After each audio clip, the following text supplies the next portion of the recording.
A man fleeing debt collectors desperately crawled into a wealthy family's wardrobe. Luckily, the master bedroom had 2 wardrobes, and the one he hid in was never used by the couple. Over time, Jack grew comfortable with his parasitic lifestyle, treating the place like his own home. Whenever the owners left, he'd sneak out to find food and enjoy the luxuries of the mansion. He thought he was hiding perfectly until one day the woman suddenly opened the wardrobe and crawled inside. What she said next nearly scared Jack out of his skin. Just when Jack thought he'd been discovered, the woman started talking to herself about a man named Paul. From her monologue, Jack realized Paul was her childhood friend. They'd been close growing up and often hid in the wardrobe together to play. Later, Paul died in an accident. The woman had mistaken Jack for Paul's ghost, believing he was the one doing all the housework. She'd made him her emotional anchor. The next day, while Jack was doing chores, someone suddenly arrived. He didn't have time to hide in the wardrobe, so he pressed himself against the wall. It was the homeowner's daughter, Lisa, who'd skipped school and brought a boy home. Jack was terrified, barely breathing. But what happened next was even more shocking. Lisa pulled the boy straight into the bedroom. Jack knew exactly what they were doing,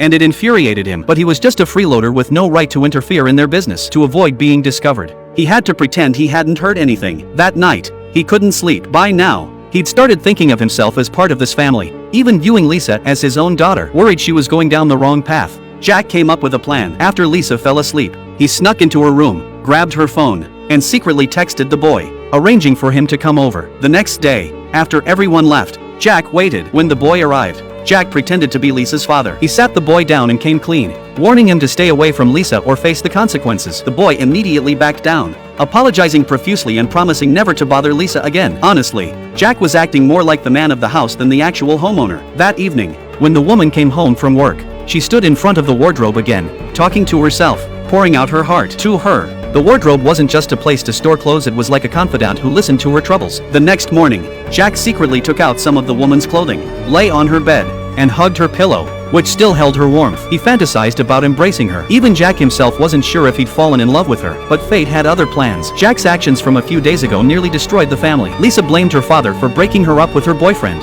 but the man had no idea what was going on. Lisa thought he was playing dumb, and they had a huge fight. Angry, Lisa ran away from home, and the woman had to take her to stay at her mother's place for a few days. Jack deeply regretted his interference. He felt terrible for destroying Lisa's relationship out of his own selfish desires. Then, he heard voices outside, a man and a woman, but it wasn't the woman of the house. Jack quietly pushed the door open a crack to peek, and what he saw left him completely stunned.